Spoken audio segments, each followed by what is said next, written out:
Hello friends, आपका बहुत बहुत स्वागत करती हूँ आपके अपने channel legal help in Hindi में। दोस्तों, आज के इस वीडियो में हम बात करने वाले हैं डाइवोर्स बाय म्यूचुअल कंसेंट के बारे में, यानी कि पति और पत्नी म्यूचुअली डाइवोर्स किस तरह से ले सकते हैं। वीडियो और जानकारी अच्छी लगे तो आप इसे लाइक और शेयर जरूर करिएगा और चैनल को सब्सक्राइब कर लीजिए, साथ में और नोटिफिकेशन बटन को भी ऑन रखिए।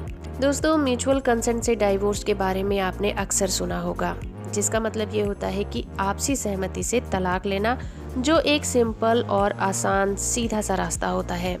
सबसे पहले ये जान लेते हैं कि म्यूचुअल कंसेंट से डाइवोर्स क्या होता है।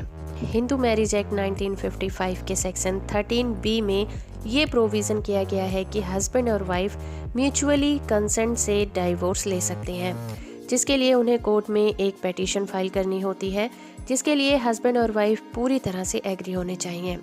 म्यूचुअल कंसेंट से डाइवोर्स के लिए दोनों ही पार्टियों का एग्री होना बहुत ज़रूरी होता है।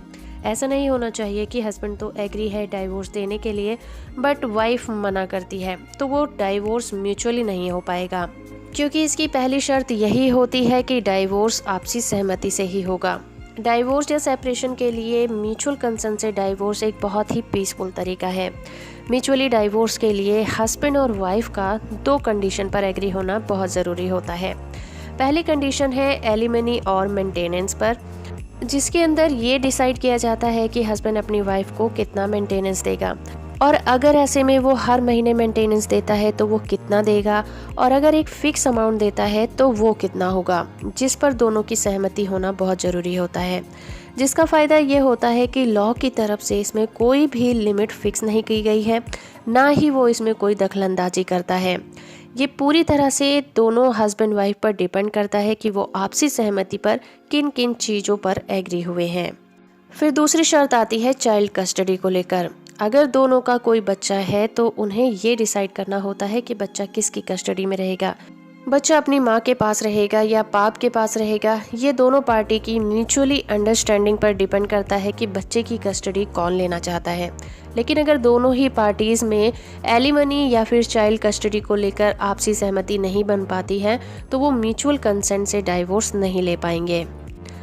तो चलिए अब ये जान लेते हैं कि म्यूचुअल कंसेंट से डाइवोर्स के लिए फाइलिंग कौन कर सकता है और कहाँ पर कर सकते हैं।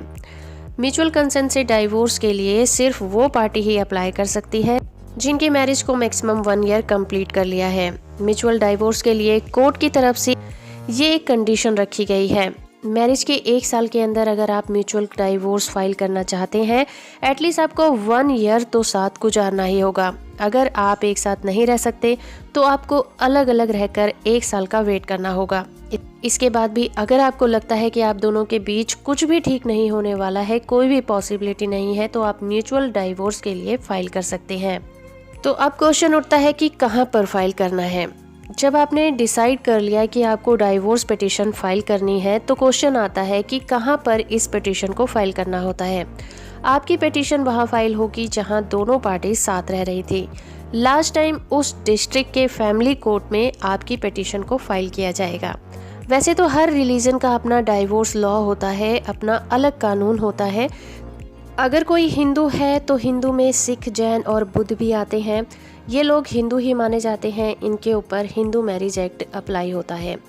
अगर कोई क्रिश्चियन है तो क्रिश्चियन लोगों का अपना इंडियन डाइवोर्स एक्ट 1860 लागू होता है। इनका अपना एक्ट है the Indian Christian marriage act 1872। अगर कोई मुस्लिम है तो डाइवोर्स लेने के लिए मुस्लिम के अपने पर्सनल लॉ है, जिसका नाम है dissolution of marriage act 1939 and the Muslim women protection of right on divorce act 1986। इसी तरह से पारसीज का भी अपना लॉ है, जिसका नाम है Parsi marriage and divorce act 1936। Special marriage act 1954 की बात करते हैं तो ये एक सेकुलर लॉ है। सेकुलर लॉ का मतलब होता है कि हम सभी धर्मों को मानते हैं। स्पेशल मैरिज एक्ट के अंदर कोई भी रिलीजन का इंसान डाइवोर्स के लिए पिटीशन फाइल कर सकता है। आपको अलग अलग किसी एक्ट में जाकर डाइवोर्स को फाइल करने की ज़रूरत नहीं पड़ती। तो चलिए अब जान लेते हैं प्रोसेस के बारे में। डाइवोर्स पिटीशन फाइल करने के बाद स्टार्ट होता है कोर्ट की प्रोसीडिंग। डाइवोर्स पिटीशन एक एफिडेविट फॉर्म में होता है जो फैमिली कोर्ट में अप्लाई करने के बाद हस्बैंड एंड वाइफ की स्टेटमेंट को रिकॉर्ड किया जाता है। स्टेटमेंट रिकॉर्ड करने के बाद हस्बैंड एंड वाइफ को कोर्ट 6 मंथ के बाद की डेट लगा देती है, जिसे सेकंड मोशन कहा जाता है। 6 मंथ के लिए डाइवोर्स को पोस्टपोन कर दिया जाता है। आफ्टर 6 मंथ दोनों पार्टीज को जो डेट मिली है उस डेट पर कोर्ट में पेश होना होता है और सेकंड मोशन की पिटीशन को फाइल करना होता है। उसके बाद कोर्ट से डाइवोर्स डिग्री ग्रांट कर दी जाती है। इन 6 महीने के दौरान अगर हस्बैंड वाइफ को ऐसा लगे कि वो डाइवोर्स नहीं लेना चाहते तो वो अपनी मैरिज को कंटिन्यू कर सकते हैं। अगर म्यूचुअल कंसेंट से डाइवोर्स को फाइल कर दिया है और बीच में एक पार्टी को ऐसा लगे कि वो डाइवोर्स नहीं लेना चाहते तो ऐसी कंडीशन में वो विड्रॉ कर सकते हैं। हस्बैंड या वाइफ दोनों में से कोई भी अगर ये चाहता है कि उसे डाइवोर्स नहीं लेना तो वो कोर्ट को ये बताकर अपनी पिटीशन विड्रॉ कर सकता है। ऐसी कंडीशन में कोर्ट डाइवोर्स डिग्री ग्रांट नहीं करेगा। पर अगर हालात ऐसे हों कि एक पार्टी ने डाइवोर्स लेने के लिए मना कर दिया है मगर दूसरी पार्टी डाइवोर्स लेना चाहती है तो उसके पास सिर्फ एक ही रास्ता बचता है, वो है कोर्ट में डाइवोर्स के लिए नॉर्मल पिटीशन फाइल करना। क्योंकि म्यूचुअली डाइवोर्स का ऑप्शन अब खत्म हो चुका होता है, जिसमें डाइवोर्स लेने के लिए काफ़ी टाइम लगता है। नॉर्मली जाके जब डाइवोर्स के लिए फाइल किया जाता है जिसमें काफ़ी टाइम लगता है, क्योंकि वहाँ आपको अपने पार्टनर पर एलिगेशंस लगानी होती हैं और उन्हें प्रूफ भी करना होता है कि आप उनसे डाइवोर्स किस बात की वजह से लेना चाहते हैं। डाइवोर्स लेने के लिए कानून में कुछ ग्राउंड्स बताए गए हैं जिसे बताकर आप अपने पार्टनर से डाइवोर्स ले सकते हैं, जैसे कि cruelty, desertion, sexually intercourse with another person, unsound mind, conversion, leprosy, venereal diseases वगैरह। ये कुछ ग्राउंड हैं जो डाइवोर्स लेने के लिए बताई गई हैं। म्यूचुअल कंसेंट से डाइवोर्स में टाइम 6 महीने से लेकर 1 साल का लग जाता है, जिसके अंदर डाइवोर्स डिग्री ग्रांट कर दी जाती है।